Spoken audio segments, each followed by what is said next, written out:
Review mode. Let's go!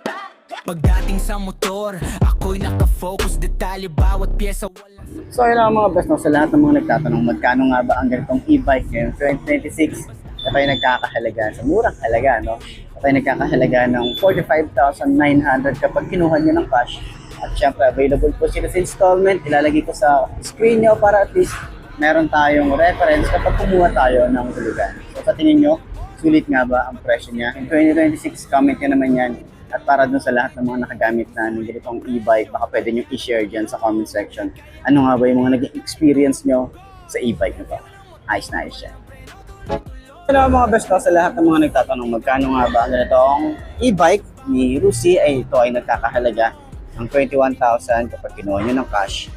At available din po sila sa installment. Ilalagay po sa inyo, dyan sa screen nyo, yung kanilang hulugan. Ang alam ko ay 15 months lang ang hulugan nito. So sa tingin mo, sulit nga bang bilhin? 2026, comment nyo naman yan. At para dun sa lahat ng mga nakagamit na ng ganitong e-bike, baka pwede nyo i-share dyan. Ano nga ba yung mga nag-experience nyo sa e-bike na to? Ayos na ayos yan. So yun ako mga best, no? Ngayon 2026, dahil nga namamblema tayo sa pagtaas ng gasolina, eto na ang solusyon ni Rusi. At tingin ko, na-predict ni Rusi talaga na magkakataasan ng gasolina, kaya naglabas sila ng e-bike. Tingin mo, ito na ba ang solusyon sa problema ng gasolina ngayon? E-bike. Okay, so siguro hindi na lang ito yung mga i-present natin. Ipapakita natin ng mga motorcycle, pati e-bike pakita natin dito sa channel natin para at least dun sa mga sa may mga gusto lang at willing lang naman bumili ng e-bike katulad netong kay Rusi. So ayun mga best, nakita na rin natin etong Boss E ng Euromotor. Ito yung kauna-unahan nilang e-bike na nilabas or nilaunch. Pero powered by Tail G ang isang tono. Kasi familiar ako dito sa tatak nila. Meron silang logo ng Tail G. Kaya ang solusyon sa pagtaas, no, nabubulol-bulol pa nga ni. Ito na yung solusyon sa pagtaas ng gasolina, ang EV1 ni Rusi. Ito ay may 500 watts. And tumatakbo to, or ang kayang takbuhin nito ay 50 kilometers. So pwede, lalo na ngayon, lalo na sa akin, no, 36 kilometers din yung tinatakbo ko. Bali ka na yun. So pwede na rin ng isang to. Malay natin, di ba? Magkaroon tayo ng ganito. Solusyon sa pagtaas ng gasolina, di ba? Ito ang solusyon, e-bike. So yan, sa kanyang headlight meron tayong projected lamp, tas may mga maliliit tayong bulb dyan. Ito LED to yung kabuuan niya. Signal light niya, medyo ingat lang din tayo rito kasi nga naka-fix to. So ito LED rin yan. Ito naman sa side na to or dito sa harap, ito yung basket na nilalagay yan dito. Okay, naka-telescopic fork, meron din tayong reflector. Naka-drum brake din tayo dito sa harap. Kenda yung kanyang tires, maganda rin yung nilagay dito. Yung tires naman dito 60 by 10, 60 by 100 by 10. Ayan, bulol-bulol pa nga ni. Ayan, ito naman sa unahan, meron tayo rito parang maliit na windshield. Kulay black and gray naman yan. Kita nyo ako, diba? Nandito ako. Tapos meron tayo ritong logo ng Tail G. May Boss E rito. And then meron din dito sa side, o yung kanyang headlight is naka-projected lamp, kaya maliwanag din to sa gabi. And meron tayong kulay orange dito. Ayan, ang cute ng datingan niya. Mukha siyang Wall-E, o yung alam niyo yung movie na Wall-E. Ayan, ganun yung na-imagine ko sa kanya. So meron tayo rito ang telescopic fork. Meron tayong rubber boots. May Tail G rito. Ayan, makikita nyo naman kung sino talaga yung supplier nila, si Tail G. And meron tayong disc brake, naka single pot caliper. Ang size nito ay 3x10, naka tubeless na rin tayo rito. Ang laki ng disc brake nya.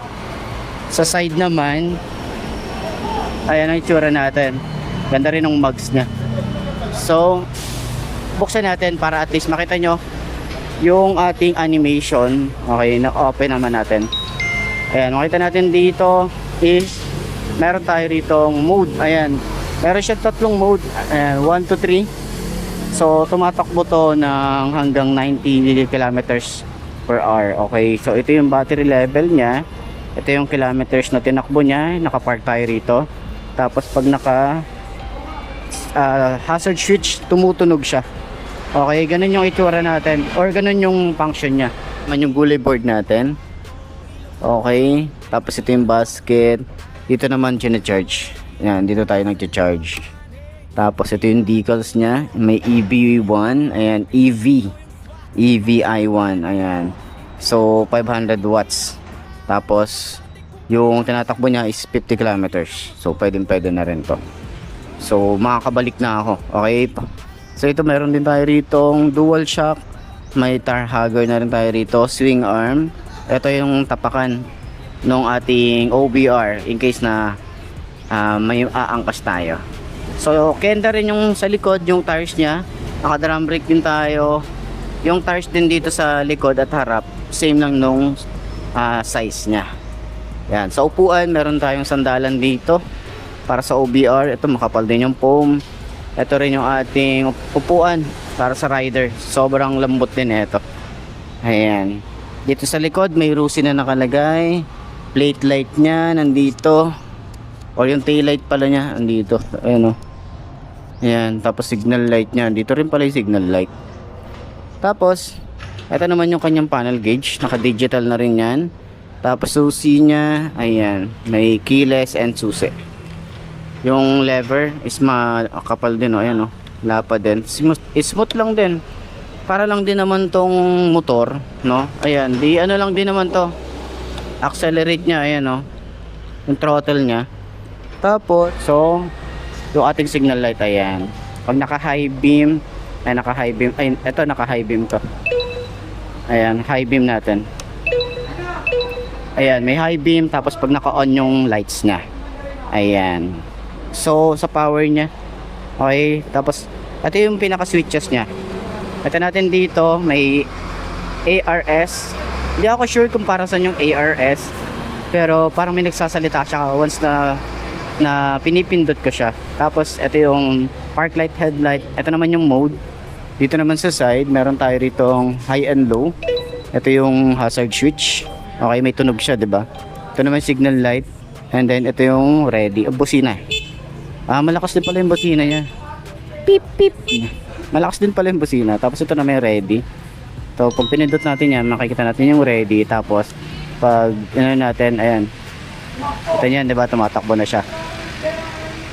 Sa gear, sa ano pa lang niya, sa mode lang niya, sa mode 1 hanggang 49 kilometers. O, 'di ba?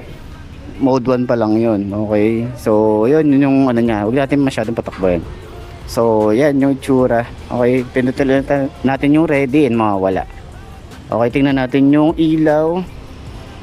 Ito may ilaw dito sa side, may tail dyan na ilaw. Ito naman yung ating headlight.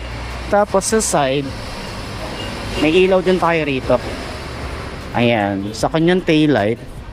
Ito naman yung tail light niya. Ito yung signal light natin dito. Open natin yung signal light. Ayan yung signal light natin dito. Tapos ito yung daytime running light. And then pag prenes mo to, ito na yung pinaka tail light nya. Ayan. So dito naman din sa side meron din yan. Ito yung signal light nya. Patayin na natin. Tapos ito naman meron tayo ditong on and off tong kanyang headlight. Signal light din. May busina rin naman to. Ayan. So ang ano ko lang dito, kung iisang ano lang ba to, iisang switch lang yung takbo niya, 'di ba? Yung iba kasing e-bike is merong gear 1, gear 2, gear 3, parang yun yung pinaka power nila. So ito naman parang throttle lang din. Ayan. So yun, sana meron din tayong test ride nito, no? So sa mga bumili nga nito, comment nyo naman yan kung okay ba bumili ng ganito. Okay, so yun lamang po at sana nakatulong tong video na to. At wait lang, sa mga nagtatanong kung nasaan nakalagay yung battery niya, nandito. Hindi lang natin ma-open kasi nga basta nandito yung ano niya, basta nandito yung battery niya. Ayan. Okay, so ayun, sana nakatulong tong video na to sa mga naghahanap ng e-bike ni Rusi. Ayos na yan niya. Tapos may ilaw tayo rito sa side stand niya.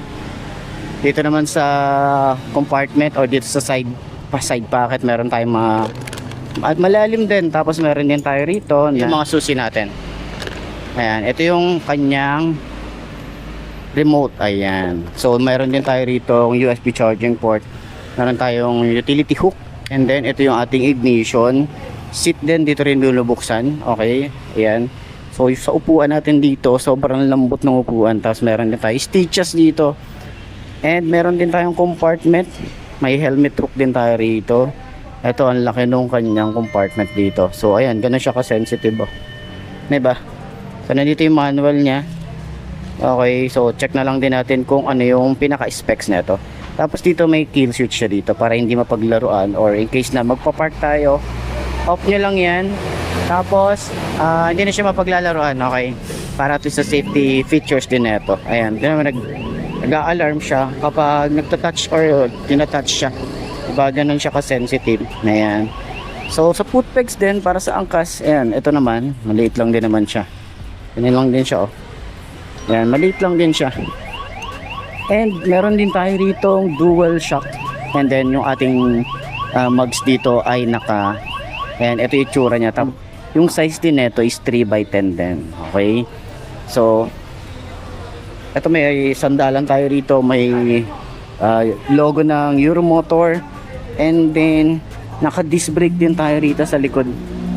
Tapos naka single pot caliper din tayo. Una bago ka sumulong, review ng motor, real talk sa eksena para sa rider na gustong sigurado sa biyahe niya. From city ride hanggang long ride mode, ito ang guide mo sa daan ng kalsada road.